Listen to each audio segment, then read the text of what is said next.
In-depth journalism in the Memphis community, the Daily Memphian is of Memphis, not just in Memphis, and seeks to tell the stories of this city. TheDailyMemphian.com. Truth in place.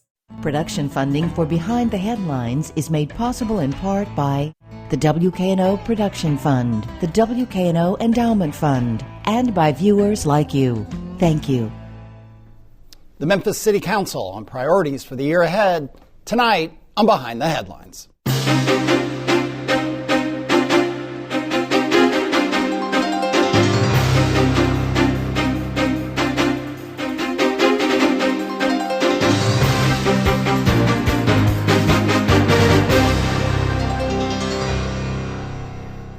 I'm Eric Barnes with the Daily Memphian. Thanks for joining us. I am joined tonight by the new chair of the Memphis City Council, Ford Canale. Thanks for being here. Thanks for having me. We also have the outgoing chair of the Memphis City Council, JB Smiley. Thanks for being here again. I'm happy to be here. Absolutely. And I should note, you're still on the City Council. It's just the tradition of a one-year term. So you went from vice chair to chair, and you remain on the council for Absolutely. now. Let me also welcome Bill Dries with the Daily Memphian. I'll say before we get started, we'll talk about a lot of things today. The budget, we'll talk about public safety, we'll talk about all kinds of things we can get to with both. But we're taping this Thursday morning. There's obviously predictions at this point of a big storm event tomorrow, so we're not talking about that. And these guys aren't just hanging out here while their constituents are buried in snow and ice. So I want to say that up front. As we end of the year, we've done a number of stories about crime being down. The stats are down. They're trending in a direction I think everyone welcomes. The violent crime rate was down. Homicides down 25%. Guns stolen from cars down 25%. Car thefts down 40%. And car break-ins 19%. A lot of good numbers. Some, I think, aggravated assaults was about even.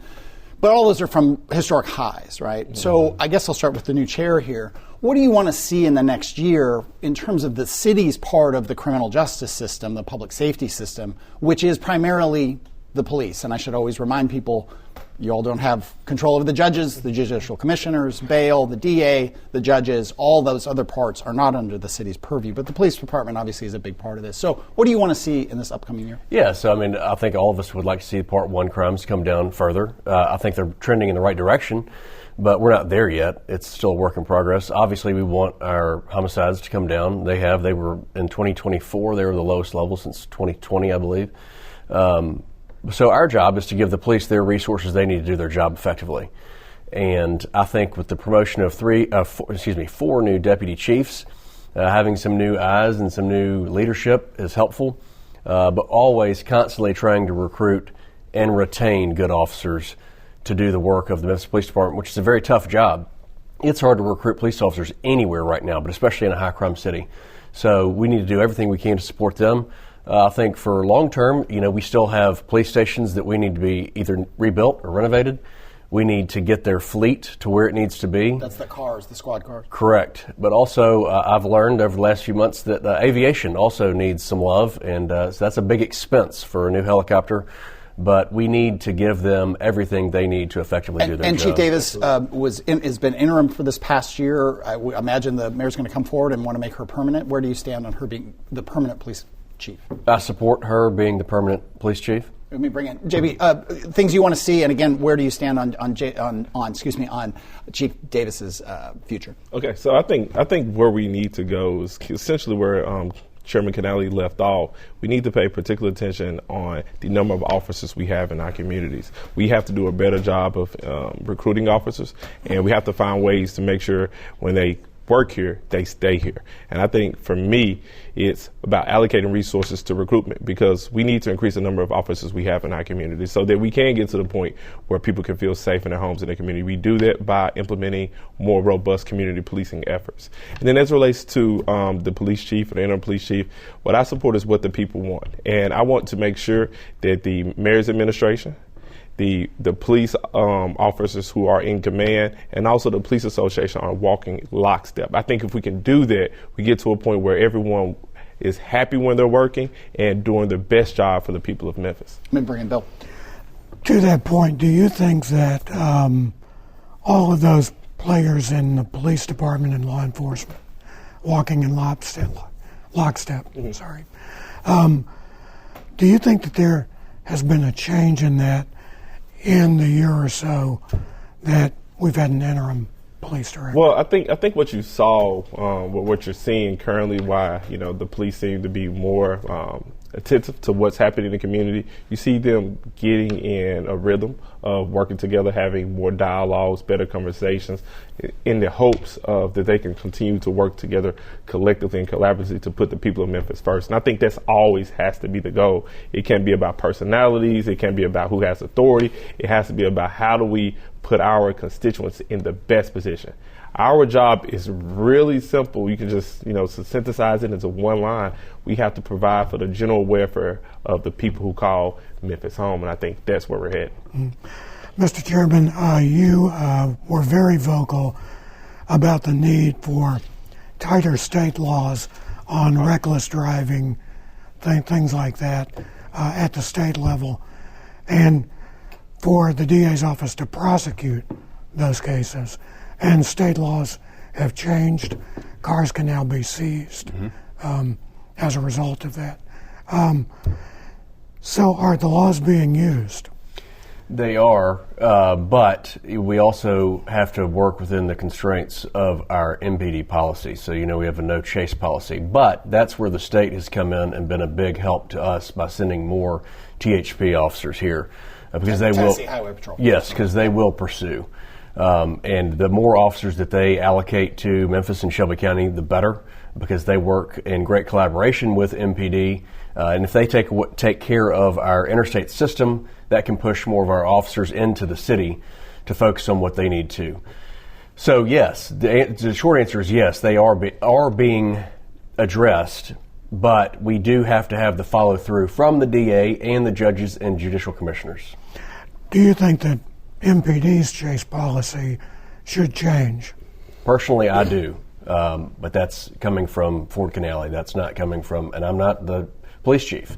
I know that MPD has their own reasons, and the mayor may have his own reasons, but that's just coming from me personally. Mr. Chairman Emeritus, do you think the chase policy should change? Well, I think I was at the eye doctor yesterday, and a young lady was talking about what happened in Byhalia. What happened in Byhalia, an officer was chasing an individual who was fleeing. The individual was fleeing who did not have their lights on, and just an older gentleman who was just driving about his way was struck by that vehicle and passed away. Not only did the person driving the vehicle pass away, it paralyzed the other individual in the car. And I think when you think about the chase policy, is it absolutely necessary to chase on some instances? Possibly, absolutely. There are some times where you have to absolutely chase. But if it's a person with a misdemeanor with a taillight, do we need to chase? I think there's a fine balance that we have to strike with putting people who have nothing to do with a crime in harm's risk with the people who are committing crimes. I think the policy should be we're only chasing when it's absolutely necessary, when someone's lives are at stake. You bring up the taillights and the kind of minor offenses. The DOJ, the federal DOJ report that came out some weeks ago, criticized MPD for, arresting people for, minor offenses, for pursuing the smell of marijuana coming from a car, broken taillights, expired tags. But MPD, our Aaron Fleming, who covers public safety for us, did a ride along with the police in one of these saturation patrols where they're going into neighborhoods, and they are pulling people over with expired tags and the smell of marijuana and what critics, I don't know if this is a neutral phrase or not, but critics will call sometimes pretextual stops, right? The council debated that, I think, a year and a half ago, about whether or not MPD should be doing pretextual stops. I'll go to you.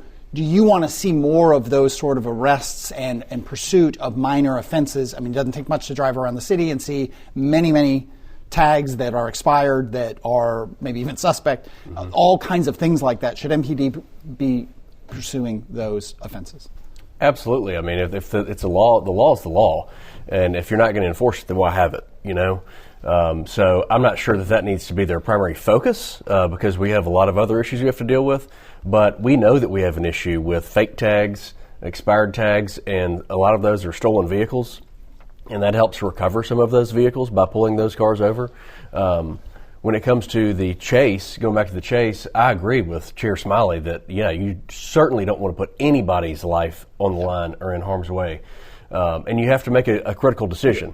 But sometimes you can find some people that have done other nefarious acts and those people that are drag racing across the city and get them off the street. Did the DOJ report? Before I go back to Smiley, did the DOJ report give you pause on any of these things in terms of these, enforcing things like expired tags and so on? Look, I agree with the mayor.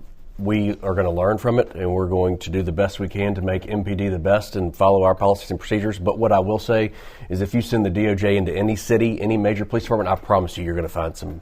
Yeah, JB Smiley, again, this notion of pretextual stops and minor offenses, and again, that in light of the DOJ report. So for me, I don't look at it in terms of what the issues are nationally. I look at it with a very 901 specific focus.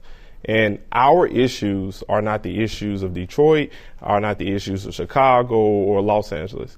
Ours are Memphis-specific issues. We have an issue with counterfeit tags. So if we know that there are counterfeit tags, we know there's people making counterfeit tags, I'm okay with the police department seeking people who are producing those counterfeit tags or driving around with those counterfeit tags because we have to address that particular issue.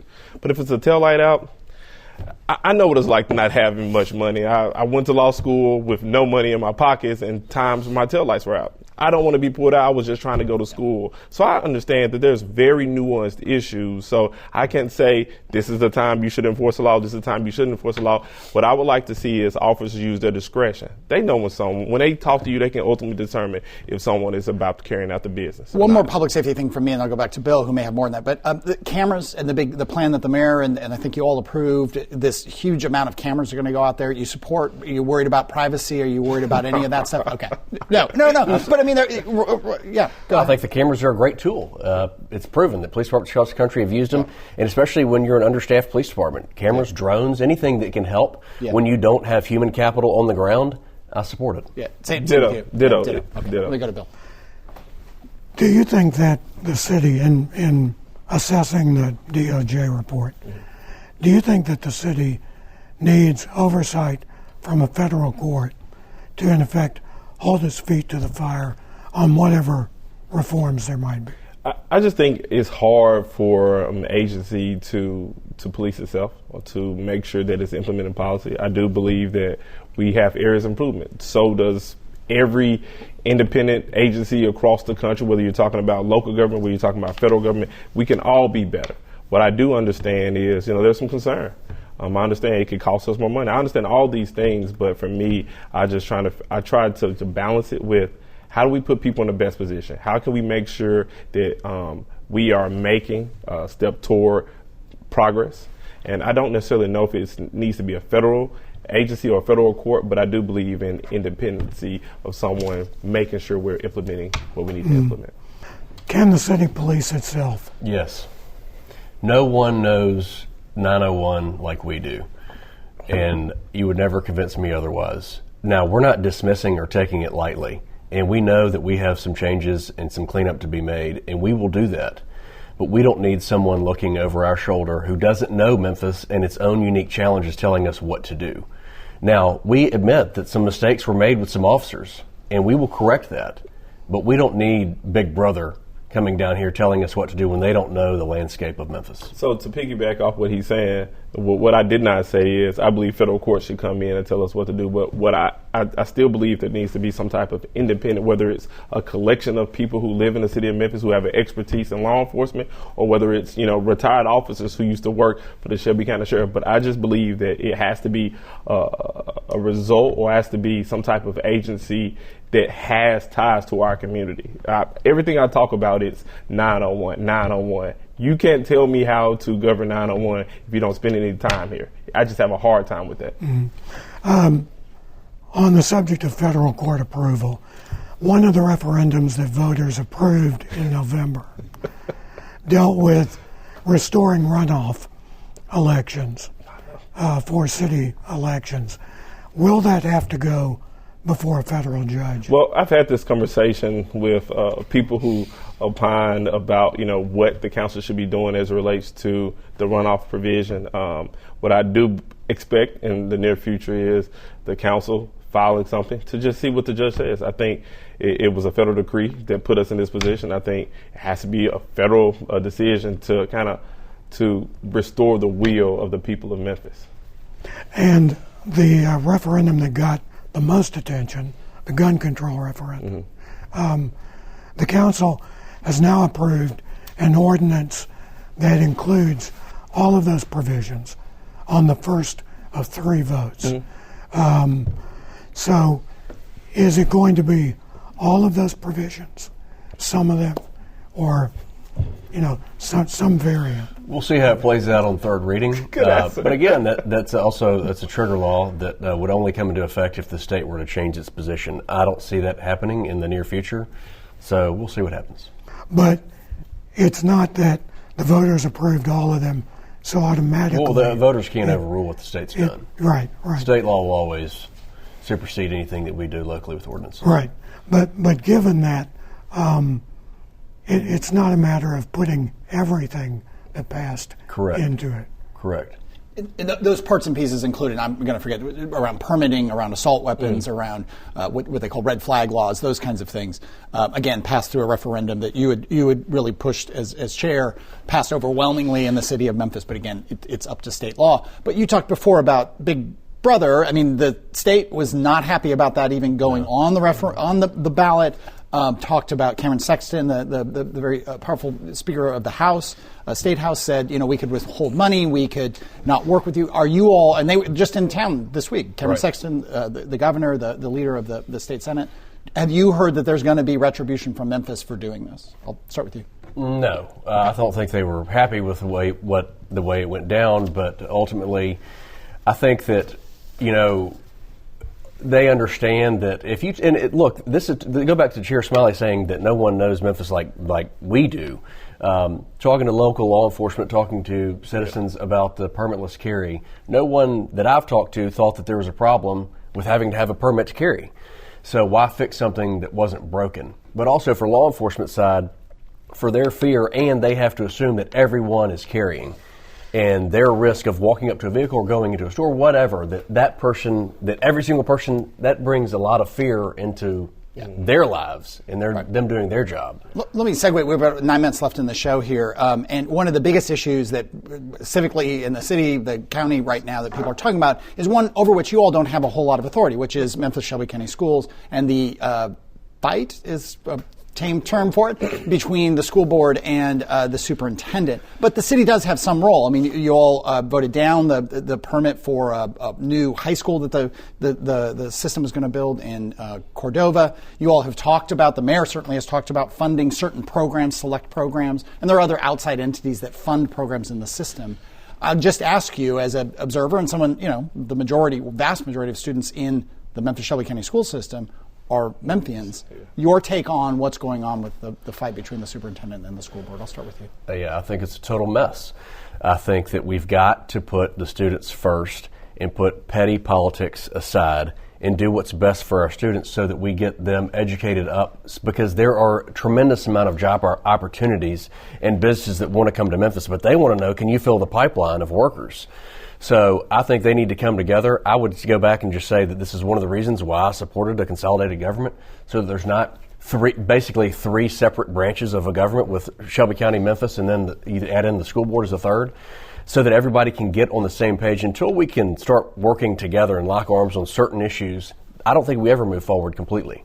Your take on it? And you were on Fagan's transition team, right? Or the coach of that team and all that. So I mean, do you think what's happening to her is fair? Or? Well, I don't get into whether what's happening to us is fair. I just go back to what's our purview. We don't necessarily have purview over the schools. I believe that they have to make that decision for themselves on how they want to move forward. But what I push strongly against is for the state saying they're going to come in and take over. I always remind people that the Achievement School District, a state-run school district, had the worst scores of any district that we had in our state. And it's akin to telling JB Smiley to teach a dance class, I don't dance. All of the results would be bad. And I should reference, for those who didn't see it, Bill wrote a good story this morning in Daily Memphian about Cameron Sexton and other leaders who are in town talking about being very unhappy with the fight between the superintendent and school board, wanting to come in and talked about a takeover, talked about changing how school boards are appointed. Really briefly, what's your take on the possibility of state intervention in Memphis Shelby County schools? Nobody wants that. Nobody wants a takeover, but they've got to figure it out over there. Okay. Bill. I want to go back to gun control, gun laws, because this past week you heard from your attorney, Alan Wade, what I thought was an interesting point, and that is that however long the ordinance takes to pass, the council could get involved in people who have guns illegally already. Is that something the council will explore? So for me, I think it's something that we have been exploring. I think Alan alluded to it because he's doing the research to make sure he's giving us the best information so that we can make a decision as a body. But ultimately, I think it comes down to we can pass any law, the state can pass any law, the federal government can pass any law. But when we pass law, the ultimate question for every elected body is, can we enforce the law? And I think once we pass a law or consider passing a law, we have to have a conversation with the MPD. We have to have a conversation with the judges to talk about the likelihood of enforcement, because there's no point of passing a law that we can't enforce. Mr. Chairman, to his point, though, when a police officer approaches a car and they see a gun, or they approach someone on foot and they see a gun, they can't ask, do you have a permit? That's correct. For it? Right. So how do you combat illegal firearms? So that's the hard part, and I think that I can speak for my friend here that's saying that we have no interest in taking guns out of responsible gun owners' hands. But when gun owners are not responsible with them and they leave them in their car, under their seat, in the glove box, whatever, the window gets broken out, and you get more guns in the hands of people that don't need to have them, that becomes a problem. So what can we do? We're exploring on how we get the guns out of the people's hands that don't need them and can't legally have them, especially Even under the present laws, right? Well, I mean, again, like what he said, we'll see what we can do legally. We're not going to exceed what we can do legally, but we do want, the people of Memphis made it clear that they want less guns on the streets. And it's not the responsible gun owners that, before this law passed, the permitted carry holders and everybody else, the hunters and nobody is interested in taking any of their guns or their rights away. But there are a lot of bad actors on the streets that have them and have no business having a gun. We're just a couple months left, so we'll go through some things maybe quickly here. MATA is a disaster. I think there's that's just an objective statement, not a qualified statement. But you all were on council. I mean, did you not know what was going on with the financial? You're shaking your head. I think there's some people who are like, how did the mayor's office not know what was going on? How did the MATA board not know how bad the situation was? That's a great question. I knew that it was bad. I didn't know it was that bad. I knew they needed some additional funding, and we were exploring ways to maybe look at doing some things differently, but also finding, we passed having the Transit Vision having its own dedicated funding source, which doesn't really level up until several years down the road. But I would say that the problems were hidden pretty well financially. Is it time to just clean house, maybe bring in a third-party outside service? I mean, what is the solution going forward? Because the city needs transit. I'm going to be clear. I don't think the solution is TransPro. If you look at the gentleman... That's the outside consultant. That's the outside consultant who's essentially trying to assume the CEO role of MATA. My issue with that organization is when he led his organization in Charlotte, there was an article just came out in Charlotte that talked about they're just now cleaning up the mess that he left behind. That's problematic. And if you look at what the council said about him when he led Charlotte, they said he was a disaster. I have a hard time bringing someone that was in a position. But does it need new leadership? I don't necessarily know if it needs new leadership. What I do believe is I know that this board, new MATA board, came in with a specific goal of righting the wrongs that happened in the past. They are focused and they're going to give Bakar whatever she needs to be successful. Bakar Malden, the CEO, who's on a few months ago, was on and answered a bunch of great questions. People can get that at WKNO.org. Go ahead, Bill. Should the dedicated source of funding for MATA remain? Yes. Yes, with oversight from the MATA board and with this new engaged council. We're going to pay more attention to MATA than we have ever before. We have not been as hands-on with MATA. We usually get the information from the president and we say, okay, this sounds good, looks good, but you're going to get a lot more questions now. A couple last questions for both of you. Are you going to give yourself raises? That was also on the ballot. The city council can now give itself raises. Is that a priority for you? I will assure you that I will never give myself a raise while I'm out. Would you raise the rate for future, because you'll be termed out, would you raise what's the amount that you all make now? $34,000.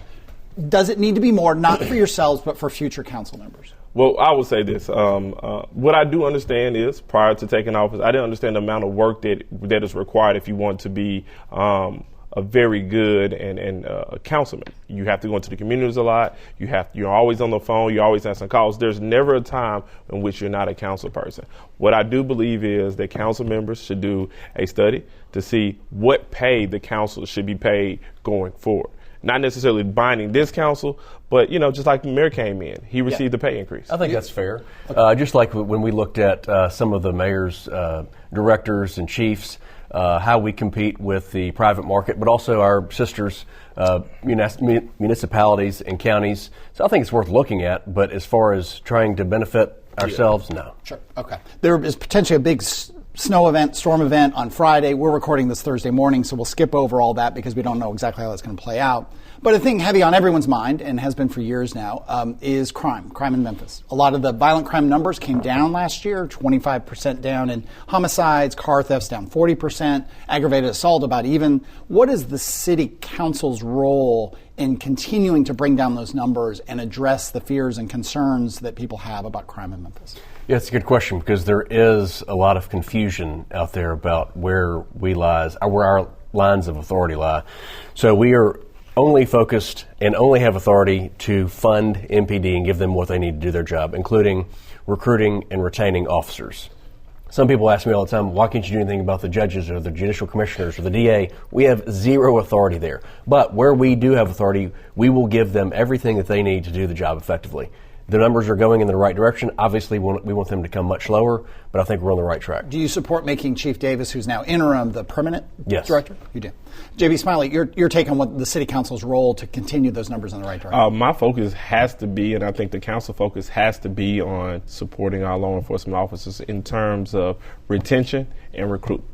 If we don't have enough officers on the street, you see that when crime goes up. If we increase the number of officers, you're talking about more completed community policing. You're talking about more crimes being solved. We have to recruit officers and have to retain officers. Does the DOJ report that came out that had a lot of criticisms of MPD and a lot of really horrific incidents, I think we can say, but it was unclear how frequent those were, but they were objectively really terrible things that they reported. Does it give you pause and want more change at MPD, Fort Canale? I think it should help us dive deeper into our policies and procedures and make sure that we're doing things the right way and training our officers to the best of our ability. Councilman Smiley, your take on the report? For me, I think it should guide us in the way forward. I think we're making changes. I think Chief Davis mentioned the number of policy changes that have been implemented since she took office. I think we have to keep moving in the direction of putting people in the best position. Let me bring in Bill Dries from the Daily Memphian. When we talk about the DOJ report and also talk about the crime statistics, are those two mutually exclusive things? Are those a balancing act, or are they a blend, do you think?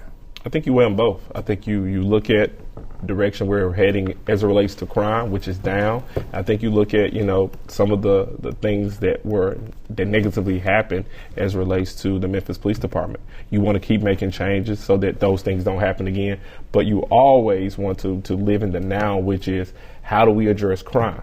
And everyone wants to feel safe in their homes and their community. How can we put people into that position? Is it possible to address both? Yes, but crime is multi-pronged, especially here in Memphis, and everybody's got to do their job. We certainly know that we have to do our job in supporting MPD, but we need the DA's office to do their job. We need the judicial system to do its job, but we also need the school system to do its job in keeping kids in their seats and learning so that they have opportunities, so that it doesn't have to become a crime of necessity because they can't get any jobs to support them and their family. And to add on to that, families. I think the family dynamic, we have to be accountable to what's happening in our homes. I think we're getting away from that. I think we need to focus on family as well. Another area of local government that casual observers probably often don't realize is the city has no real authority over Memphis Shelby County schools. I gave that up a decade plus ago. But there's some times where they intersect, in terms of properties like the Cordova High School that you guys voted down the site permit. And obviously, the vast majority of students in the system are Memphis residents. Ford Canale, what is your take on, as you watch what's happening between the school board and the superintendent, the talk from the state of state intervention or even takeover? What is going on and what's your take? It's a total mess. They've got to sit down and work out a solution, because this political gamesmanship of the back and forth in the public is only further damaging the public view of our school system. And we've got to put the students first. They have got to be our top priority to giving them the best education and keeping them in school and lowering our truancy rate each and every day. JB Smiley? Students first. State needs to mind its business. It was a disaster with the Achievement School District, state-led school district, and it's not good for the city of Memphis. That is all the time. We didn't get to lots of things. So appreciate you both being here. Appreciate you, Bill. I mentioned Bakara Malden was on the show some months ago. You can go back to WKNO.org and get that. We also recently spoke to DA Steve Mulroy. We had another show with Brent Taylor and London Lamar talking about the upcoming legislative session. And in a couple weeks, we've got Lee Harris and Judge Sugarman from the Juvenile Court coming on. We look forward to seeing you. Thanks very much, and we will see you next week.